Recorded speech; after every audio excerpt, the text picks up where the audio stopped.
গাড়িতে এভাবেই হামলা চালালো বিক্ষোভকারীরা। আর রাজ্য জুড়ে আজকে প্রতিবাদ কর্মসূচির ডাক দিয়েছে তৃণমূল। দুপুর 3টে থেকে 4টে পর্যন্ত রাজ্য জুড়ে শান্তিপূর্ণ কর্মসূচির ঘোষণা করা হয়েছে। মমতা বন্দ্যোপাধ্যায়কে চোর স্লোগান দেওয়া হয়, তার গাড়ি ঘিরে বিক্ষোভ দেখানো হয়। তোলাবাজি সহ একাধিক অভিযোগে গ্রেফতার করা হয়েছিল তৃণমূল কংগ্রেস কর্মী বিরজু কেওতকে। আর গত পরশু পুলিশ হেফাজতেই তার মৃত্যু হয়। মৃতের বাড়ি যাওয়ার পথে এভাবেই বিক্ষোভের মুখে পড়লেন রাজ্যের প্রাক্তন মুখ্যমন্ত্রী মমতা বন্দ্যোপাধ্যায়।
প্রাক্তন মুখ্যমন্ত্রী মমতা বন্দ্যোপাধ্যায় চূড়ান্ত বিক্ষোভের মুখে চোর স্লোগান দেওয়া। চোরের রানী চোর সৃষ্টি করেছে আজকে মমতা ব্যানার্জি। 15 বছর বাংলা লুট করেছে।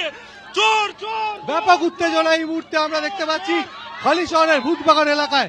বিরজু কেওট, যার পুলিশ লকআপে মৃত্যু হয়েছে বলে অভিযোগ করা হয় পরিবারের তরফ থেকে, এবং কাল ভোর রাতে মৃত্যু হয়। এবং তার বাড়িতে এই মুহূর্তে আসছেন প্রাক্তন মুখ্যমন্ত্রী মমতা বন্দ্যোপাধ্যায়। গাড়ি লক্ষ্য করে কাদা ছোড়া হচ্ছে, জুতো ছোড়া হচ্ছে।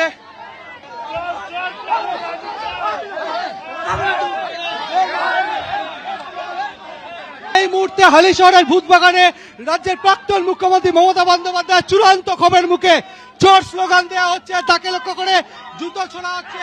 কোন ক্রমে পুলিশ র্যাব তাকে সেই বাড়ি পর্যন্ত নিয়ে যাচ্ছে। বিরজু কেওট গতকাল যার মৃত্যু হয়েছিল পুলিশ লকআপে, পরিবারের তরফ থেকে অভিযোগ করা হয়েছে যে পুলিশ লকআপে মৃত্যু হয়েছে বিরজু কেওটের।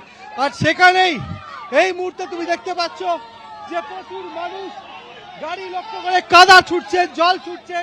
এবং ক্যামেরাম্যান অতনু ছবিটা দেখাচ্ছে বিরজু কেওটের বাড়িতে এই মুহূর্তে মমতা বন্দ্যোপাধ্যায় প্রবেশ করেছেন। অতনু তোমার ছবিটা দেখাচ্ছে। প্রচুর মানুষ চোর স্লোগান দিতে থাকে, চটি ছুটতে থাকে, কাদা ছুটতে থাকে এবং তাকে ধিক্কার জ্বালাতে থাকে। এবং সেই মুহূর্তে আমরা দেখতে পাচ্ছি যে পুলিশের পক্ষ থেকে সরিয়ে দেওয়ার চেষ্টা হচ্ছে, গাড়িতে আছাড় মারা হচ্ছে।